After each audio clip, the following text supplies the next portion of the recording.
Hi lovelies, welcome back to my channel. Nah, you guys, yo, please calm down. Mama is not shy. We'll do this video today.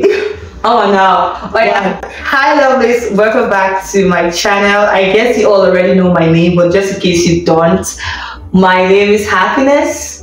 And thank you so much for stopping by. Please subscribe and like this video in case you haven't. Here with me is Mama Genesis. If you're an OG on this channel, you'll be hearing Mama, Genesis. This is the CEO, the original Genesis care founder, whatever you want to call it. So this is Mama Genesis, and today, oh God, please introduce yourself. Mama is not shy. When she starts talking, go. So tell us about yourself. Hi, I'm Rosemary. I'm Mistress Rosemary Ada G. Fishman. I'm a mom of 7 children. Wow. And a wife to a lovely, amazing, am I the part of the 7? son. Am I part of the 7? Sexy Australian man. Oh, maybe we can put this picture here. I mean, you're part of the 7. I'm part of the 7. 7. If you add there, you will be 10. Ah! You are only 2. God. Anyway, so Mama has been in the Philippines for quite a number of time, and she also studied here, so I'll be asking her questions about her stay here and all that. So let's start with, how did you get to know about Philippines? Actually, it was this day my husband asked me, like, where do you think you want us to live after we got married? And I didn't know the Philippines. I knew that there was a Philippines. Yeah. Because one of our Liberian basketballer came to the Philippines to play. So I knew that there was a Philippines. But I didn't know about, it being a place that someone can come and live. So, but he said, oh, I've been to Philippines, so Philippines is a good place. I said, okay, Philippines. Oh, wow. Because he came here once for work. Okay. Yeah, and then that was it. So you just mentioned Philippines? Yeah, he just mentioned it. I said, okay. He said, okay, no problem. Where are you guys then? We're back in my country, in Liberia. Oh, I forgot to say, I am a Liberian. Yes. But she sounds like a Nigerian. Because I spent 3 years in Nigeria. I was playing basketball player. Yo, how was your height? I'm 5'8". I'll put Mama's pictures here so you all can really see her. She's acting like she's shy, but she's not shy. How do you know I'm not shy? Oh, you can never be shy. Shy in no one. No, she's not. Okay, let's go.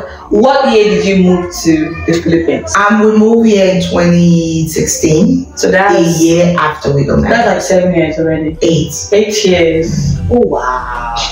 Okay, that's amazing. And how is I'm not Filipino. Do you know some Tagalog words? I know some Talaga. You know the funny thing about being in the Philippines, when I started going to school, I'm just going to fast forward, then we'll come back. Oh. When I started going to school, they would always used to say bad words. And because you don't know the word, it was so funny that someone would just enter in the class and say, hey bro, have fun, before you know, they say bad words. So I'm like, okay, is this word something you can say to someone? So one day I just asked one of them, I said, what's this word? They say, it means stupid. I said, are you for real? I said, so you can just come and say, hi, stupid. Hi, stupid. Oh my goodness. This is the word gaggle. Yeah, because I remember in my college days, I had some... Come start gaggle. Yeah, they always use that word. They would always use that word. What's a foul word? Okay. Anyway. So when you came to the Philippines, what were you doing? When we came to the Philippines, we were staying in Rockwood. Yeah. In Makati, and I wasn't really doing anything. It was my husband actually that was working as an expert. So I was just home being a mom. My daughter started school, and I was just home. When everybody's gone, my husband at work, my daughter at school, I just stay home, watch movie maybe, or not watch movie, just pass around in the house. That's all boring as hell. For how long was that?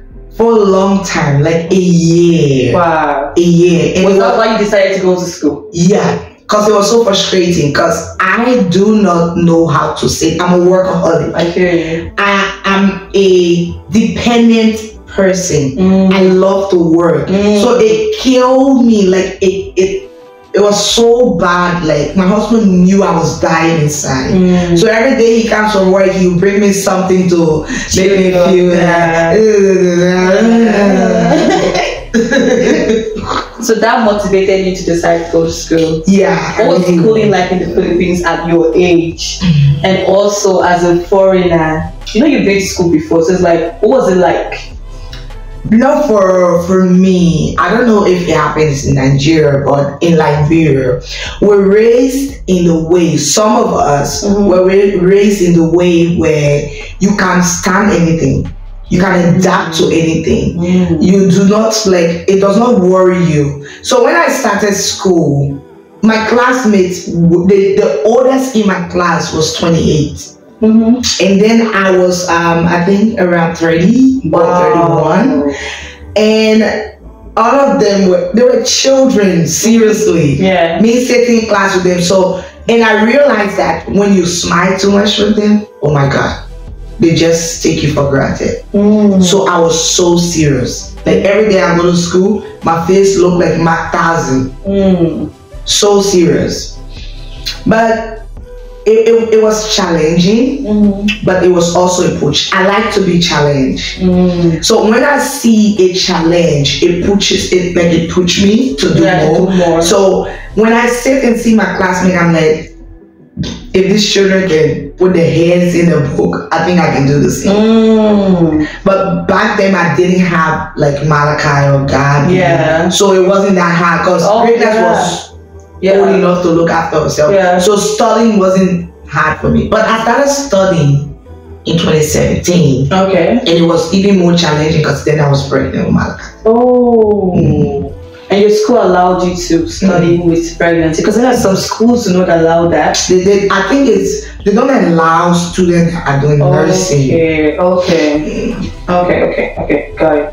And what course did you study in school? I did information technology. That's IT. Alright, let's talk about your cultural shocks when you moved to the Philippines. Did you have any? Actually, the only thing that really shocked me was the thickness. I'm sorry, guys. I'm sorry. I don't have anything against you. It's your culture. It's what you love. Love it. Enjoy it. But it's shocking that they don't understand what it means to be a friend. They don't understand what it means to be called a friend or a best friend. So I have few of them. Yeah. They call you my friend, my best friend, but then when something happens to them like that, and then you try to call to check on them, they'll be the one telling you, oh, this thing happened to me. But when you call them to check on you, they will ask me, why are you calling me? Another thing is, maybe because they're not used to it. Another thing is, you're my friend, right? So if we're that close, you should be comfortable to ask me for something if you want. And I should be comfortable to ask you for something if I want. But with them, you can't get anything from them free. And because it's their culture, for them to be able to ask you for something, or for you to even give them something for free, like, talaga? What's talaga? Are you really? Are you for real? Are you giving me this free? Are you doing this for me free? Even when you want to take them for lunch, because they don't know that. They tell you, oh, let's go for lunch, but then you gotta pay. But back in Africa, if you tell your friend, let's go for lunch, you're paying. You're paying for it. So that's one of the things I was shocked. I had to literally, because I'm a very forward person. I don't know how to sugarcoat things. I had to literally tell my other friend, like, you guys don't understand what it means to be a friend. So there were two girls, actually we're still friends now, that came to me in my second year. So they really wanted to be my friend, but like I told you earlier, that my face, I always make it like Mark 1000. So they were so afraid that when they say hi to me, I was going to punch them. So they kept a distance. So the day they finally came to me, oh, we really want to be your friend. I said, let me tell you something. I said, I don't make friends, I make family. And when I make families, they're not people that I just want to be with for a few seconds and then they're gone. They're people that I know that we're going to be together for a long time. We may not stay in the same environment, but even if we're going our separate ways, we'll still check on each other, care for each other and stuff like that. That's my kind of relationship with people. So if you know you don't want to be a family to me, don't come crying to me and tell me, because one, I don't like girls' friends. It's not like I'm a tomboy, but one of the reasons why I don't like girls' friends is because they are so complicated. I'm serious. I'm a girl, yes. Don't be offended, ladies. Don't be offended. Maybe because I grew up with guys. Maybe that's one of it. But I feel guys before, not the Gem C ones. Because these Gem C ones, they don't turn to girls. All of them are girls. They fight like girls. They quarrel like girls. They go keep beef like girls. But the guys from maybe 80s, 70s, when they have misunderstanding, it's finished there, done. But with a girl, that thing that you told her 10 years ago is coming out that same day. And everybody will know the deepest secret, even your best friend. That's why I don't like girls. They are too complicated. They murmur too much.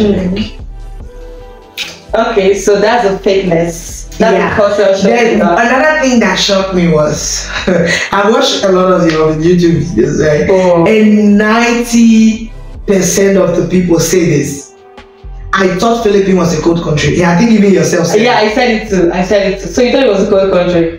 Before we came, my brother bought me, he sent me, because my brother is in the US, he sent me a jacket. Winter jacket. So when my husband told me that we're coming to the Philippines, that should tell you that Philippines no, because the thing is, the jacket was not mine. That's the thing.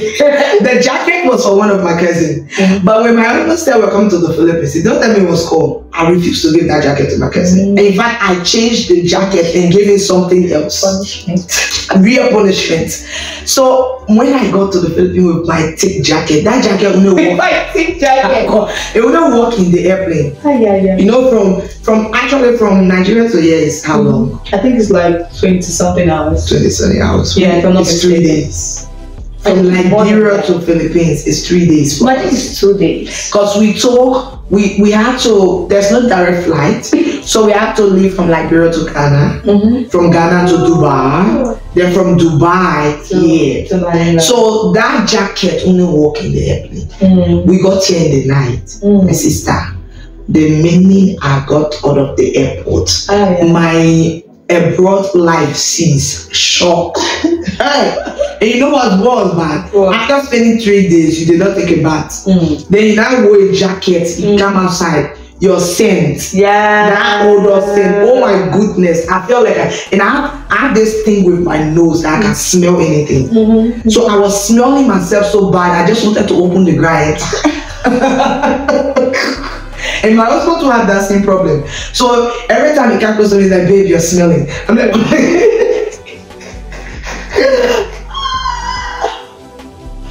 but that's another thing. What about in terms of the food? Honestly, when we came, because of where we were staying in Blackwood, they don't really experience Filipino food. So they're cooking. They did not really experience Filipino food. We did not really experience even African food. I didn't know it. I didn't even know there were Africans in this country as much as I know now. So we're just living the Australian life, continental life. Because my husband know how to cook. So and I didn't know where to get African food. So I was just being the fancy wife. Baby, food is ready. Okay, baby. That's which I should ask, what's it like getting married to someone that is not from the culture? Oh, that one is a lot of culture shock. A lot. Oh, that would be a separate video. Yeah. Okay.